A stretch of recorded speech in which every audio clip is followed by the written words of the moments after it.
Hello friends, कैसे हैं? आशा करता हूँ कि बहुत ही अच्छे होंगे। और आज हम लोग करने वाले हैं आरआरबी ग्रुप डी एग्ज़ाम 2025 के लिए जो है मोस्ट एक्सपेक्टेड प्रश्न। ठीक है, सेम टू सेम इसी तरीके के प्रश्न आपको एग्ज़ाम हॉल में देखने को मिलेगा, क्योंकि ये जो मैंने प्रश्न उठाया हुआ है ये आपके प्रीवियस ईयर और जो है आपके सिलेबस के अकॉर्डिंग मैंने इन प्रश्नों को तैयार किया है। ठीक है, तो आप लोग अच्छे तरीके से इस क्लास को अंत तक देखिएगा, क्योंकि ये क्लास आपके लिए बहुत महत्वपूर्ण है। और ये डेली क्लास जो है सुबह चलती है।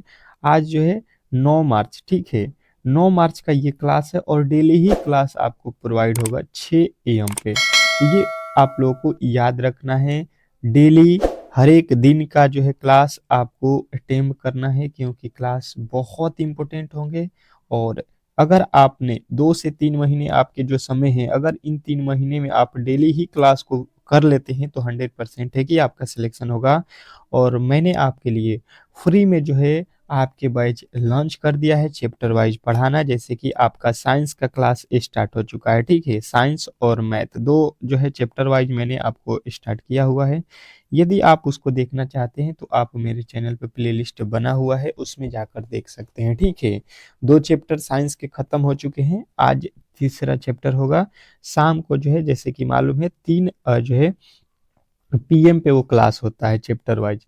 तो उस क्लास को जरूर ज्वाइन कीजिए। और प्रेस्टिक सेट लगाना है तो शाम को 8 PM पे आपको दिया जाता है। तो ये सारे ही क्लास आपको फ्री ऑफ कॉस्ट में जो है ग्रुप डी के लिए दिया जा रहा है। ठीक है, तो अब देखिए कह रहा है यहाँ पे कि दिए गए श्रृंखला में जो है प्रश्नवाचक चिन्ह के स्थान पे कौन सी संख्या आएगी, इसमें आप लोगों को यहाँ पे बताना है। और इसके पहले जिन्होंने भी मेरे ये वीडियो को लाइक नहीं किया है, ठीक है, तो प्लीज आप लोगों से रिक्वेस्ट है कि आप लोग इस वीडियो को लाइक कीजिए, क्योंकि ये क्लास आपके लिए फ्री में लॉन्च हो रही है। तो आपका भी दायित्व बनता है कि मेरा जितना ही सपोर्ट कीजिएगा उतना ही मैं बेहतर डेली क्लास आपके लिए प्रोवाइड करता रहूंगा। ठीक है, तो अब चलिएगा यहाँ पे हम लोग इस प्रश्न को सॉल्व करते हैं। अगर देखते हैं यहाँ पे लिखा है 34 से, तो 8 और 6 को क्या कर दे कि 34 हो जाए। तो अगर हम इसको जोड़ देते हैं तो 8 से होता 14 होता है, परंतु लिखा है 34। अच्छा, इसको भी अगर जोड़ देते हैं तो 9 6 15 होता है, लेकिन लिखा है 39। मतलब लॉजिक कुछ समझ में आ रहा है? कहिएगा कि जोड़ने से कोई भी लॉजिक नहीं बना, तो तुरंत ही लॉजिक को हम चेंज करेंगे और दूसरे लॉजिक पे चलते हैं। दूसरा लॉजिक क्या हो सकता है, तुरंत आप लोगों को यहाँ पे देख लेना है। अगर इसको गुणा करते हैं तो 8 छके 48 हो जाएगा। ठीक है, गुणा करते हैं तो कितना हो गया? 48 हो गया। 48 से हमको 34 लाना है। तो 48 से 34 लाने के लिए हम क्या करेंगे कि इसमें से 8 और 6 को एक बार जोड़ देते हैं। 8 6 14, 14 को घटा देते हैं। मतलब इसमें ये हुआ कि पहले 8 गुणे हमने किया 6, फिर इसमें से माइनस हमने कितना किया, कितना किया 6 प्लस का 8। ठीक है, तो अब देखिए ये कितना हो जाएगा, 8 छके 48 माइनस ये कितना हो जाएगा, 14 हो जाएगा। तो ये घटाएंगे तो कितना हो जाएगा, 34 हो जाएगा। ठीक है, तो यहाँ पे देखिए 34 लिखा हुआ है। बेहतर तरीके से आपको समझ में आ रहा होगा ये प्रश्न। सेम टू सेम वही लॉजिक यहाँ पे भी होना चाहिए। तो देखिए 9 गुणे 6 कर देते हैं और इसमें से घटाएंगे कितना, 9 प्लस 6, 9 छक्का 54, 54 में से 9 छः कितना 15 घटा देंगे तो ये हमें मिलता है 39, जो कि यहाँ पे लिखा गया है। बात क्लियर जो है समझ में आ रहा होगा। तो सेम टू सेम वही लॉजिक जो है अब हम लगाएंगे इसमें। तो पहले गुणा करेंगे 7 गुणे 5 और इसमें से घटाएंगे 7 प्लस 5। ठीक है, तो 7 पचे 35 हो जाएगा और माइनस का 7 पचे 35, 7 और 5 12 होता है ना यहाँ पे। इसको जोड़ेंगे तो कितना होगा, 7 5 12 हो गया। ठीक है, तो अब जो है 12 को माइनस करेंगे तो ये कितना हो जाएगा, 3 और 2 23 हो जाएगा। और 23 बिल्कुल ही आपके राइट उत्तर हो जाएगा, ऑप्शन नंबर ए। तो आशा करता हूँ कि ये प्रश्न जो है आपको बेहतर जो है तरीके से समझ में आ गए होंगे और ऐसे प्रश्नों को कभी भी आप लोग गलती नहीं करेंगे। नेक्स्ट प्रश्न की ओर चलते हैं और अगला प्रश्न आपके सामने है। क्या कह रहा है कि दिए गए पासे में डी के विपरीत फलक पर क्या होगा, ये आपको बताना है। और जैसे कि मैंने आपको बताया है कि 25 ठो जो है आपके इस क्लास में क्या मिलता है, साइंस और जीके दोनों ही मिक्स प्रश्न मिलते हैं, तो आपको ये क्लास कभी भी जो है मिस नहीं करना है, ठीक है? क्योंकि ये ऑल सब्जेक्ट समझ लीजिए आपको रिवीजन ही कराया जा रहा है।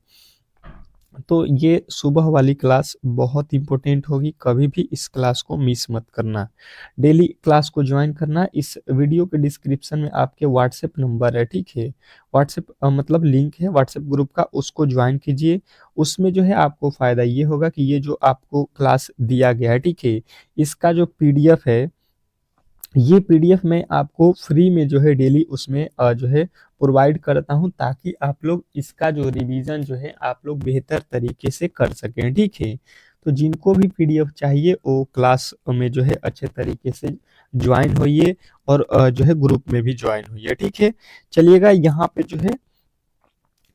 पे जो है दूसरे प्रश्न को हम देखते हैं। डी के विपरीत फलक को हम लोगों को यहाँ पे प्राप्त करना है, तो अच्छे तरीके से यहाँ पे समझ लेते हैं कि लिखा क्या गया है। अगर हम देखेंगे पहले वाले दोनों ही पासे को, तो दोनों पासों में सबसे पहले आपको क्या मैंने बताया है, कॉमन ढूंढने को। कॉमन मतलब क्या होता है, इन दोनों ही पासों में हमें क्या कॉमन दिखाई दे रहा है, तो हमें सीधा दिखाई दिया भाई साहब सी, भाई साहब सी। सी और सी दोनों ही पासों में हमें कॉमन दिखाई दिया। अब जो कॉमन दिखाई दिया है वहां से हमको क्या करना होता है, कॉमन के बाद से क्या करना होता है, आपको मैंने अच्छे तरीके से बताया हुआ है कि भाई साहब यहाँ से घड़ी के वाइज मतलब क्लॉकवाइज घूम जाइए, तो इसके आगे चलेंगे क्लॉकवाइज इस तरीके से घूमता है, तो डी यहाँ पे होगा, और इसके आगे क्लॉकवाइज चलेंगे तो यानी कि बी हो जाएगा, ठीक है? अब कोई दुनिया में आपसे पूछेगा कि यहाँ पे बी का अपोजिट क्या होगा, तो डी बताएंगे, और डी का अपोजिट क्या होगा तो बी बताएंगे। इसके आगे चलेंगे तो लिखा हुआ है ई, और इसके आगे चलेंगे यहाँ पे बी से आगे तो लिखा हुआ है ए। अगर आपसे कोई पूछेगा ई का अपोजिट क्या होता है और ए का अपोजिट क्या होता है, तो आपके सामने जो है ए का अपोजिट ई का अपोजिट ए। तो इस तरीके से आप लोगों को पूछा किसका गया है, डी का, और डी का अपोजिट यदि आपने बताया है बी, तो इसमें किसी तरीके के डाउट नहीं होना चाहिए। आशा करता हूं कि ये जो प्रश्न है आपने बेहतर तरीके से समझ लिया होगा, और ऐसे प्रश्नों में कभी भी आप लोग गलती नहीं करेंगे। नेक्स्ट प्रश्न की ओर चलते हैं, और अगला प्रश्न आपके सामने है। एक ही बॉक्स के दो अभिविन्यास दिखाए गए हैं। खुला होने पर यह बॉक्स कैसा दिखाई देगा, ये आपको बताना है, और आपके पास 10 सेकेंड का समय है। ये 10 सेकेंड आप लोग अच्छे तरीके से प्रश्न को देखें और बनाने की कोशिश करें। बताइएगा कि इस प्रश्न का सही जो उत्तर है वो क्या होने वाला है। बेहतर है, बहुत बेहतर प्रश्न है आपके एग्जाम के लिए, और ऐसे प्रश्न को कभी भी आप लोग मिस न करें, क्योंकि ये प्रश्न आपके एग्जाम हॉल में आपको सिलेक्शन दिलाने वाले प्रश्नों को यहाँ पे मैं लेकर आता हूँ डेली ही। तो डेली क्लास को ज्वाइन कीजिए, जो भी मेरे दोस्त देख रहे हैं क्लास। तो देखिएगा यहाँ पे अच्छे तरीके से हमें दो पासे दिए गए हैं, यहाँ पे देख लीजिए, और इन दोनों ही पासों में आपको बेहतर तरीके से यहाँ पे नजर आएगा कि आपको जो है यहाँ पे अब प्रॉब्लम क्या होने वाली है। आपसे जो है सबसे पहले क्या दिया गया है, तो यहाँ पे देखिए पासों में यन दिया है, एन दिया है।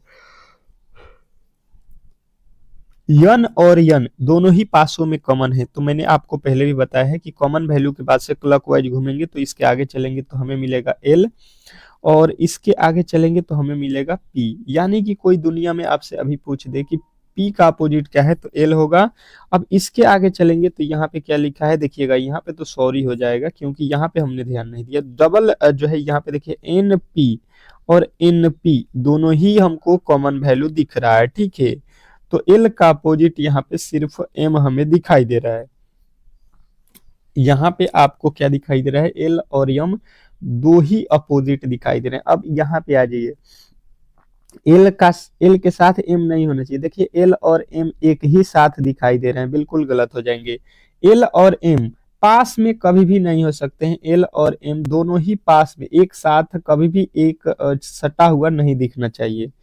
एल और एम, एल और एम, एल और एम देख लीजिएगा। तो देखिए इसका अपोजिट निकालेंगे तो यहाँ पे एन होगा, और एम का अपोजिट हमें एल बताना है, तो एल यहाँ पे लिखा है, बिल्कुल गलत हो जाएगा ये। अब देखिएगा एल और एम, एल और एम, इसके देखिए यहाँ पे पास में ही लिखा गया है, बिल्कुल गलत हो जाएगा। अब देखिए यहाँ से अपोजिट आपको पहले वाले में कोई पूछेगा तो ओ का अपोजिट यहाँ पे एन होगा, ठीक है। ओ का अपोजिट कौन होगा? एन होगा। और यहाँ पे जो क्यू है, क्यू का अपोजिट यहाँ पे पी होगा, ठीक है। और बचा हुआ एल है तो एल का अपोजिट एम हो जाएगा। तो बिल्कुल सही है, एल का अपोजिट एम आना चाहिए हम लोगों का। और वो आ रहा है ऑप्शन नंबर बी से।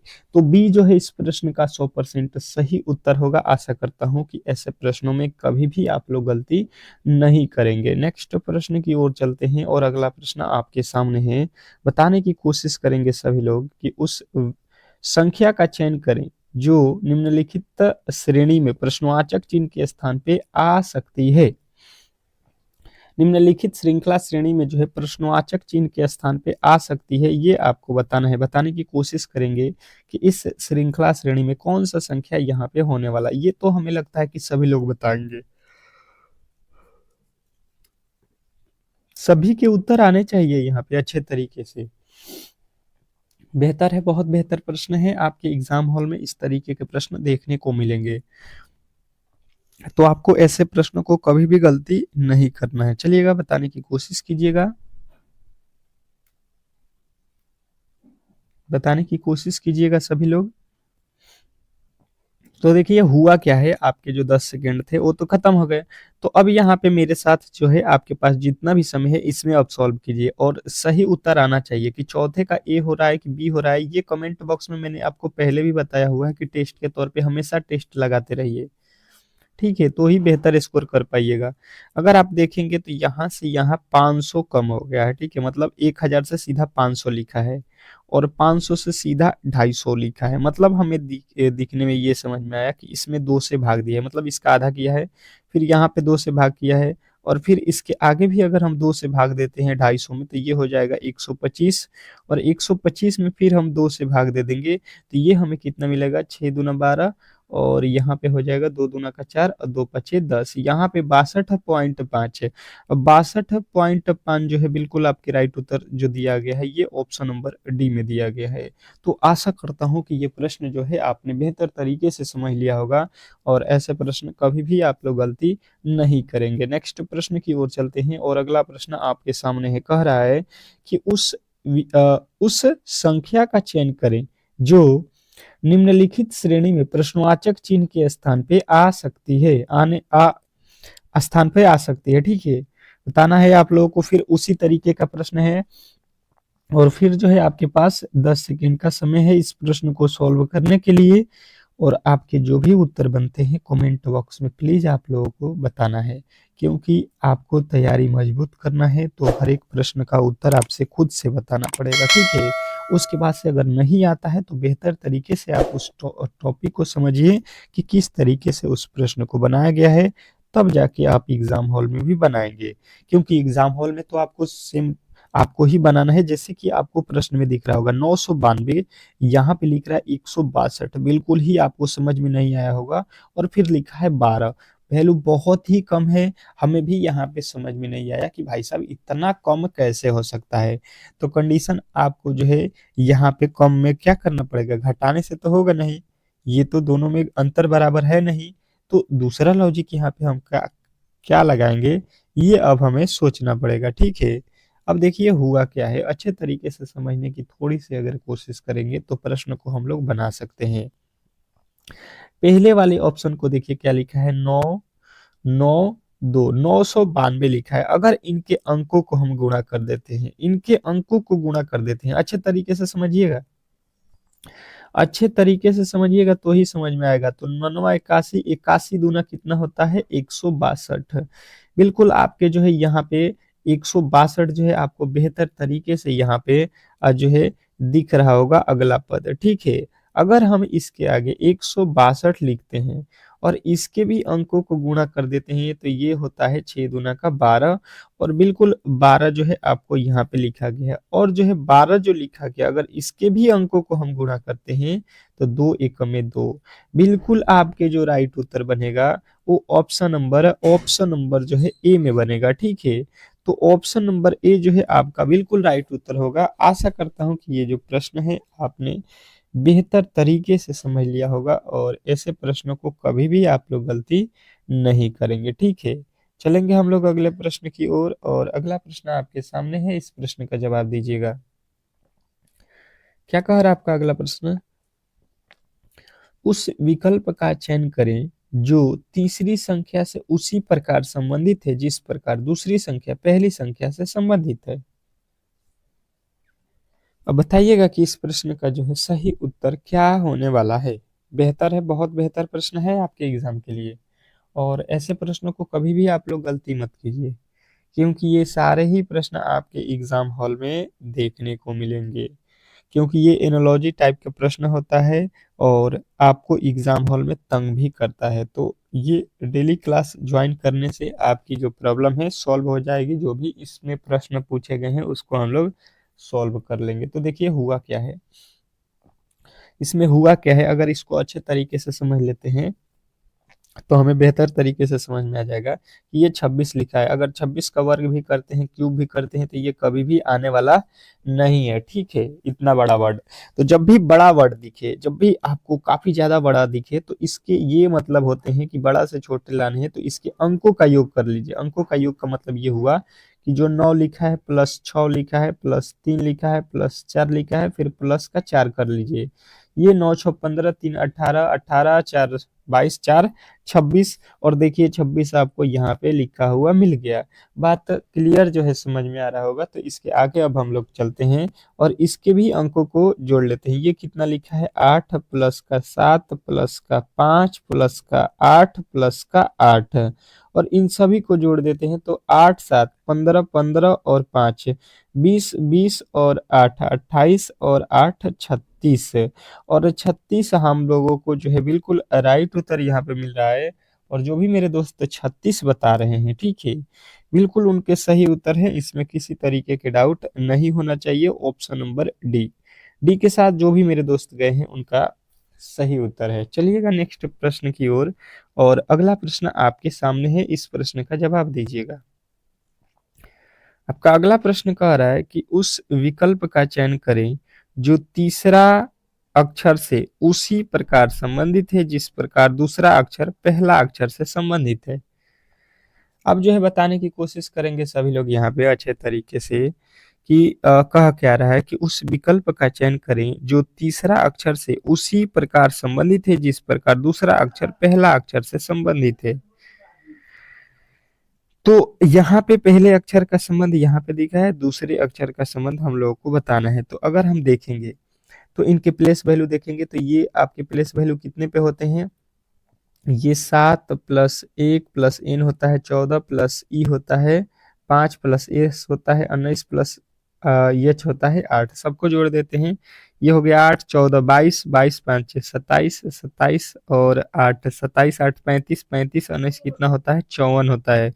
परंतु लिखा गया है 72, मतलब इसके अंकों के योग कर रहे हैं तो बिल्कुल हमारा जो उत्तर है ये नहीं मिल रहा है। तो इसको अब हम किस तरीके से बनाएंगे, अगर देखेंगे तो 1 2 3 4 5 6 है, ठीक है, 6 है, 6 से अगर 72 जाएंगे तो 12 छक्का 72 हो सकता है, ठीक है। अच्छा, वही लॉजिक यहाँ पे भी होना चाहिए, 1 2 3 4, 4 अक्षर है और 4 में भी हमको कितने से गुणा करना पड़ेगा, जब यहाँ पे 12 से गुणा किए हैं यहाँ पे 12 से गुणा करेंगे, 12 चौका 48 हो जाएगा। और 48 यदि हमने बताया है 48, तो 48 बिल्कुल ही राइट उत्तर आएगा, जो कि ऑप्शन नंबर बी में दिया गया है। तो आशा करता हूँ कि ये जो प्रश्न है आप लोगों को बेहतर जो है तरीके से समझ में आ गया होगा, और ऐसे प्रश्नों को कभी भी आप लोग गलती नहीं करेंगे, ठीक है। आशा करता हूँ कि आपको ये प्रश्न जो है बेहतर तरीके से समझ में आ गए होंगे। नेक्स्ट प्रश्न की ओर चलते हैं और अगला प्रश्न आपके सामने है। कह रहा है यहाँ पे आपका अगला प्रश्न कि यदि 20 प्लस 1 प्लस 24 प्लस 9 बराबर टी ए एक्स आई, यहाँ पे जो दिया गया इसको बी यू एस लिखा जाता है। तो इसी में जो है आपको 20 प्लस 18 प्लस 1 प्लस 9 प्लस 24 बराबर क्या होगा, ये आपको बताना है। अब जो है बताने की कोशिश करेंगे सभी लोग कि इस प्रश्न का जो सही उत्तर है वो क्या होने वाला है। तो यहाँ पे समझ लेते हैं, सबसे पहले दिया क्या है, 20 प्लस 1 प्लस 24 प्लस 9, यही दिया है। अगर देखिएगा तो 20 का जो है प्लेस वैल्यू कितना होता है, टी यहाँ पे एक किसका प्लेस वैल्यू होता है, तो एक जो है ए का प्लेस वैल्यू होता है, 24 जो है एक्स का होता है, 9 जो है आई का होता है। अब देखिए यही यहाँ पे लिखा गया है, तो बात जो है आप लोगों को क्लियर यहाँ पे समझ में आ गया होगा कि ये जो है भाई साहब प्लेस वैल्यू को ही रखा हुआ है। जैसे कि हम यहाँ पे भी देख लेते हैं, 2 जो है बी का होता है, 21 यू का होता है और 19 जो है एस का होता है। तो यहाँ से तो आपके बिल्कुल क्लियर हो गया होगा ये प्रश्न। तो अब जो है आप बना दीजिए, ये जो है 20 किसका होता है, टी का, 18 किसका होता है, आर का, एक जो है ए का होता है, 9 जो है आई का होता है और 14 जो है किसका होता है, एन का होता है। अब देख लीजिए ये है कहाँ पे, T R A, T R A I N, train जो है आपके बिल्कुल राइट उत्तर है ऑप्शन नंबर सी। सी यदि आपने बता दिया है, सी यदि आपने बता दिया है तो ये आपके बिल्कुल राइट उत्तर हो जाएगा, इसमें किसी तरीके के डाउट नहीं होना चाहिए। नेक्स्ट प्रश्न की ओर चलेंगे और अगला प्रश्न आपके सामने है। क्या कह रहा है आपका अगला प्रश्न कि किसी सांकेतिक भाषा में टी डबल ए एल को जो है 12 लिखा जाता है तो यस ए एल को जो है क्या लिखा जाएगा, ये आपको बताना है। बताने की कोशिश करेंगे सभी लोग कि जो है इस प्रश्न का सही उत्तर क्या होने वाला है। बताने की कोशिश करेंगे सभी लोग कि इस प्रश्न का जो है सही उत्तर क्या होने वाला है। ऐसे प्रश्नों को हम लोग किस तरीके से सॉल्व करते हैं, कभी भी इस तरीके के प्रश्न आए तो आप देखिए पहले लिख लीजिए, दिया क्या है, double A T double A L, इसका प्लेस वैल्यू रखे, टी होता है 20 पे, ए होता है 1 पे, ए होता है 1 पे, एल होता है 12 पे। इनको सभी को अगर हम जोड़ देते हैं तो ये हो जाएगा 12 एक 13, 13 एक 14, 14 20 34 हो जाएगा। ठीक है, अब जो है 34 को क्या करेंगे हम लोग, 34 को क्या करेंगे कि जो है 14 हो जाए, 12 हो जाए, 34 से हमको बनाना है कितना, 12। तो अगर हम देखेंगे यहाँ पे तो क्या कर देते हैं, इसके अंकों का गुणा कर देते हैं, 4 और 3 जो लिखा गया है 34, तो इसमें गुणा करते हैं तो 4 3 12 हो जाएगा और 12 आपको बिल्कुल राइट उत्तर यहाँ पे मिल जाएगा जो कि आपका दिया गया है। तो वही काम करते हैं इसके साथ, यस यल ए ई सेल के साथ। ठीक है, तो यहाँ पे एस का कोड कितना हो जाएगा, 19, एल का हो जाएगा 12, ए का हो जाएगा 1, ई का हो जाएगा 5। ठीक है, अब जो है वही काम आपको कर देना है, यहाँ पे प्लेस वैल्यू जोड़ लीजिए, 19 12 31, 31 1 32, 32 5, 32 5 37 हो जाएगा। ठीक है, अब जो है 37 को जो है आपको दिख रहा होगा कितने अंक है, 3 और 7, तो 3 और 7 से गुणा करेंगे, 3 सते हो जाएगा 21, और 21 यदि आपने बताया है, 21 यदि आपने बता दिया है तो बिल्कुल आपके प्रश्न जो है सही हैं, इसमें किसी तरीके के डाउट नहीं होना चाहिए। तो आशा करता हूं कि ये प्रश्न भी आपको बेहतर जो है तरीके से समझ में आ गए होंगे और ऐसे प्रश्नों को कभी भी आप लोग गलती नहीं करेंगे। ठीक है, नेक्स्ट प्रश्न की ओर चलते हैं और अगला प्रश्न आपके सामने है। इस प्रश्न का जवाब देना है आप लोगों को। क्या कह रहा है, 10वां कह रहा है कि किसी घड़ी में जो है आपके 2:10 हो रही है। ठीक है, तो उसका जो है जल प्रतिबिंब क्या समय दिखाएगा, ये आपको बताना है। अब ये जो है आपके लिए थोड़े से अलग प्रश्न है। ठीक है, परंतु आपको दर्पण में मैंने आप लोगों को अच्छे तरीके से बताया है। ठीक है, दर्पण के प्रश्न मैंने बताया हुआ है, जल प्रतिबिंब के आपको अभी तक नहीं बताया था, परंतु आज ये भी देख लीजिए जल प्रतिबिंब के भी प्रश्न। तो डेली क्लास में आने से कुछ ना कुछ आपको मैं डेली नया सिखाता रहूंगा, यही फर्क है। तो देखिए बोला गया है कि कोई घड़ी है जिसमें 2:15 हो रहा है, तो उसका जो है जल जल प्रतिबिंब, जल में उसका समय जो है क्या होगा। तो देखिए जल में आपको पता करना है तो आपको एक फॉर्मूला याद रखना पड़ेगा, हमेशा जल में आपको कितना याद रखना पड़ेगा, 6:30 है। 6:30 से जो है आपको क्या करना है, 2:15 माइनस कर लेना है। अगर आप घटाइएगा तो ये तो 30 में से 15 जाएगा 15 और 6 में से 2 जाएगा 4, यानी कि 4:15 जो है आपके बिल्कुल राइट उत्तर है, जो कि ऑप्शन नंबर डी में दिया गया है। तो आशा करता हूँ कि आपको ये जो प्रश्न था बेहतर तरीके से समझ में आ गए होंगे। अब चलते हैं हम लोग अगले प्रश्न की ओर और अगला जो है आपका प्रश्न देख लेते हैं। और जिन्होंने भी मेरे दोस्त अब तक वीडियो को लाइक नहीं किया है, शेयर नहीं किया है, तो ये आप लोग जो है मेरे साथ गलत कर रहे हैं। मैं जो है आपके लिए जब इतना मेहनत कर रहा हूँ तो मेरा मोटिवेशनल बढ़ाने के लिए इस वीडियो को ज़्यादा से ज़्यादा लाइक करना है और शेयर करना है, ठीक है। कम से कम इस पे जो है आपके लाइक 100 होने चाहिए, ठीक है।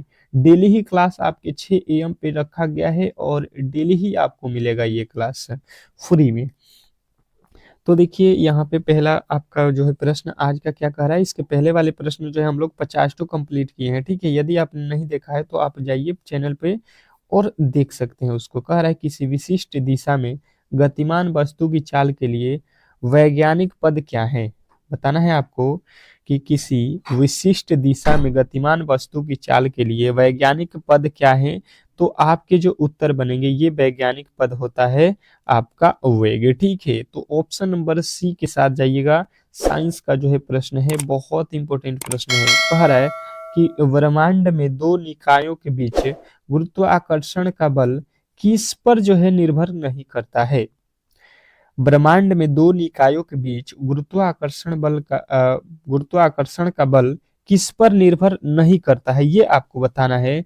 तो आपको बताना है इनके जो है द्रव्यमानों का योग पर जो है निर्भर नहीं करता है। नेक्स्ट प्रश्न की ओर चलते हैं और अगला प्रश्न कह रहा है यहाँ पे कि उत्कृष्टता में नार्मन नार्मन बोर बोरगाल राष्ट्रीय उत्कृष्टता पुरस्कार किस शोध क्षेत्र के लिए जो है दिया जाता है। बताना है कि ये जो पुरस्कार है ये आपको किस क्षेत्र में दिया जाता है। तो ये कृषि विज्ञान के क्षेत्र में दिया जाता है, ठीक है। अगला प्रश्न कह रहा है कि ओजोन छिद्र कहाँ स्थित है। जो ओजोन छिद्र है ये आपको कहाँ पे स्थित है यही आपसे पूछा गया है। तो आपके उत्तर यहाँ पे आने चाहिए। 55 का कौन सा उत्तर होगा। तो ओजोन जो क्षेत्र है ये आपके अंटार्कटिका के ऊपर है, ठीक है। अंटार्कटिका के जो है ऊपर आपको याद रखना है ओजोन क्षेत्र होता है, ठीक है। जो हमारे पर्यावरण की क्या करता है, रक्षा करता है। जो ऊपर से जो है हानिकारक पदार्थ आते हैं उनको रोकता है। कह रहा है अगला प्रश्न, प्रसरण के बाद आप आर्थिक संकुचन को क्या कहते हैं। प्रसरण के बाद आप आर्थिक संकुचन को क्या कहते हैं। तो आपके जो उत्तर बनेगा ये जो है उसको हम लोग बोलते हैं व्यापारिक चक्र। व्यापारिक चक्र जो है आपके राइट उत्तर हो जाएगा ऑप्शन नंबर ए। नेक्स्ट प्रश्न कह रहा है कि निम्नलिखित में से किस राज्य में पालितान मंदिर एक जैन तीर्थक स्थल नहीं है। बताना है आपको कि किस राज्य में पालिताना मंदिर एक जैन तीर्थक स्थल है। तो आपके उत्तर बनेंगे कि ये जो है गुजरात में है।